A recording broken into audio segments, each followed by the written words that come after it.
making its way through the Senate. And we just are taking advantage of a little time with availability of legislative counsel on one addition of a word to the to one section of energy performance contracting. So, John, can you talk to us a little bit about whether this is a substantive change, a necessary change, or what any unintended consequences might be? Okay. And if you actually wouldn't mind, you could talk a little bit about why we have a section on energy performance contracting at all. Okay, I will do my best. I obviously did not prepare for this and just ran over, but I think that's a good place to start, is that there is a separate section for energy performance contracting from the standard measures for authorizing school construction aid. So under the program that's under moratorium, and this is what's current law until July 1 of this year, when you get the new state aid program from Act 73, plus any updates that are in 955. Section 3448 is your general piece that deals with your standard construction aid. So that's the application process you guys will be familiar with that two-step preliminary and final application, the prioritization points and the like. There's a separate section, and that's what you're seeing a minute here, that relates specifically to energy performance contracting. I was not around when this was created, but presumably the legislature elected to decide that certain kinds of costs could go around that standard process, and you could access some limited funding through this separate process. So just a second, and the way that energy performance contracting works, it has its own standalone application process. It has its own standalone prioritization list. It's not on the same prioritization list as the other kinds of applications. And just to call out the things that are here, they're really, one way to think about it, it's kind of a narrow thing that you're facilitating with aid here. So there are specific defined terms for energy performance contracting.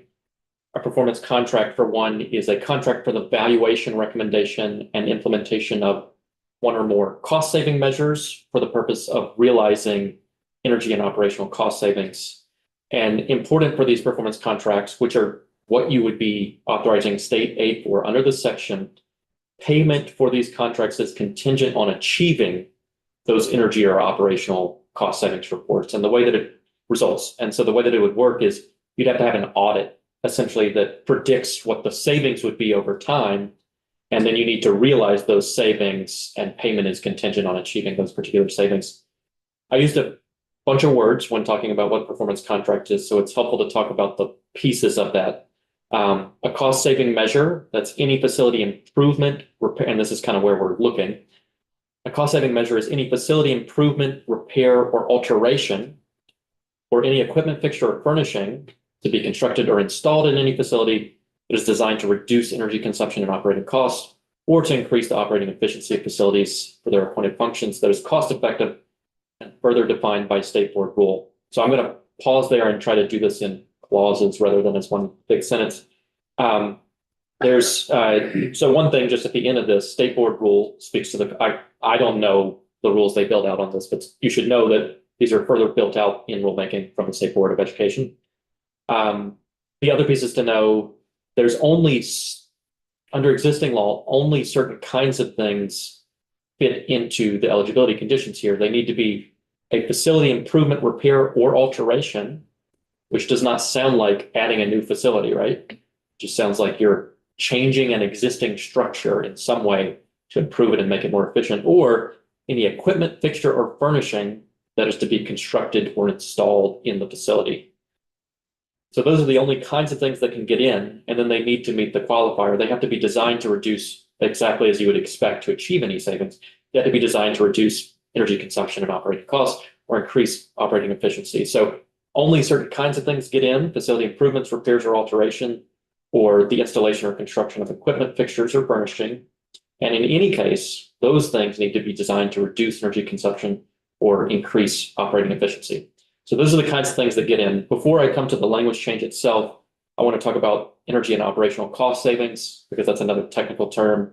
I think it's probably obvious from the name, but it's any expense that is eliminated or decreased on a long-term basis as a result of any cost saving measured, but does not include shifting personnel cost or similar short-term cost savings.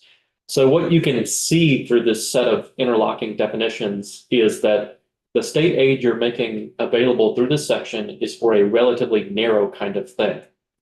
And it's going to have to be, you're going to have to actually achieve the cost savings for any payment to occur under the contract for it to be something functional. So the expansion that is proposed here that you see, oh, I didn't even realize that you were screen sharing. Okay, thank you. Is to add the word addition to cost saving measures. So when I was talking before about what a cost saving measure is, I was saying it's certain kinds of things, and specifically, it doesn't seem to be a new facility. So the new addition, which is included, I think, at the request of EEI, and the idea is that, and I think this might have even come through you guys' committee, so you heard the testimony, that there are particular kinds of things like expanding a room for a boiler replacement or replacing modular defective facilities with a new, like those conceivably may not fit into what constitutes an improvement, repair, or alteration, or equipment, fixture, or furnishing. So the question, there's like two sets of questions you would ask yourselves about the language change. One is, does it capture the kinds of things that you want to have captured? And I think conceivably, if you liked the things that were being presented in that presentation, I think this does capture those kinds of things, which is what generated the request. But there's a second question that you should ask, which is, what else is included in the language that would now be picked up by these pieces? So my first thought when I looked at this was try to ask the question of like, what would a bad faith actor do in these instances? Like, do they try to smuggle something into this section that would otherwise need to be routed through the standard state aid provisions with its more restrictive measures? So that was kind of my first place of thinking is, if I was responding to this, I wanted to get something built in an easier way. Could I use the energy performance contracting section to get state aid where I previously couldn't? And what I would say is, I don't know the answer to that question, and I don't know the sorts of things that people are going to pursue as additions, but there are some things that I think mitigate that risk and make it maybe less likely than you might be led to speculate. So one is, you still have to meet all of the independent restrictions of the section. So it still has to achieve energy cost savings. You still have to have the financial audit that shows that that's going to happen. It still has to meet the state board. There's all sorts of things that it still has to meet. And then it still has to go through the application process. And one of the things I hang my hat on when I think about is the risk high or low. And it really is just me predicting, and I don't know. Approval of the aid sections is discretionary. So if a bad faith actor was trying to route things that should be routed somewhere else through this program, it would be within the Secretary of Education's discretion to say, this isn't the sort of thing that belongs here. So that's something I a little bit hang my hat on. So that's just like the set of considerations I would have about this. I would ask myself, does this capture what I wanted to capture? And then do I worry that this opens the door to state aid for things I might not want to encourage? And personally, I feel a little bit hardened by the amount of restrictions that are in the section. You're not going to be able to do an addition that doesn't achieve energy costs, right? It has to be something that is designed to reduce energy consumption and operating costs or increase the operating efficiency of facilities for their appointed functions. It can't even be an expansion of their functions, right? It's just intended to achieve that particular purpose. So that plus the discretionary approval, those are just the sorts of things I would say are worth considering. There may be more when thinking about whether you want to make this language change. I think when I was first asked about this, I hesitate. People will say, is this a clarifying amendment? And I almost always say, no, it's a change.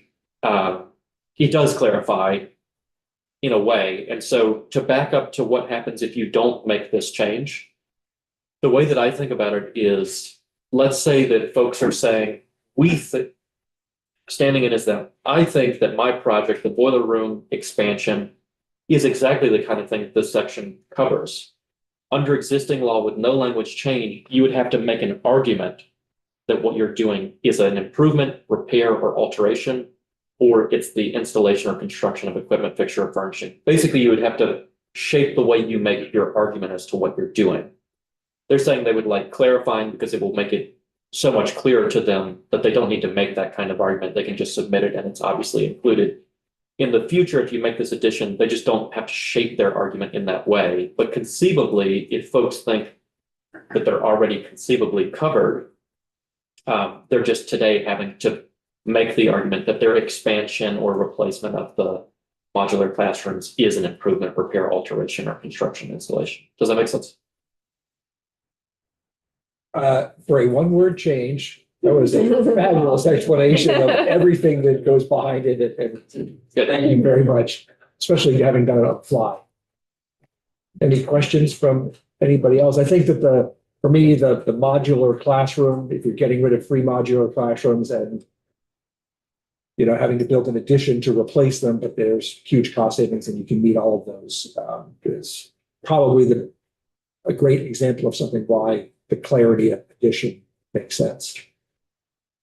I appreciate you talking about sort of it's not as simple for a bad actor. Not that there's really any bad actors in the school improvement world, but yeah. And I'm just to be clear, I'm not suggesting that there are bad actors. That's just what I think too when anyone requests a language changes. If I was trying to game this, what would I do? Any other questions? All right. About this section or about the bill in general? Well, we have both legislative councils here, so Bill in general will be fine too. Right, so are they done working on it? And no, so there will be a new draft. Yes, Okay, when is that draft gonna be posted? when they finish working on it. Okay, so then the changes that we're seeing in this draft really are, This bill continues to sit in Senate Okay. Education. They continue to work on it. We're taking advantage of time to get a preview Okay. of what is going on. but I guess what I'm asking is I don't know what I'm asking, never mind. Yeah, we don't need to debate any of the parts of it. That are still, I mean, okay, if your concern is the statewide healthcare negotiations section of it, I would definitely say we don't need to discuss that right now because they're continuing to discuss it downstairs. yeah, okay. So that's probably the biggest part of it that they will be, I assume, discussing further. Okay. All right, everybody,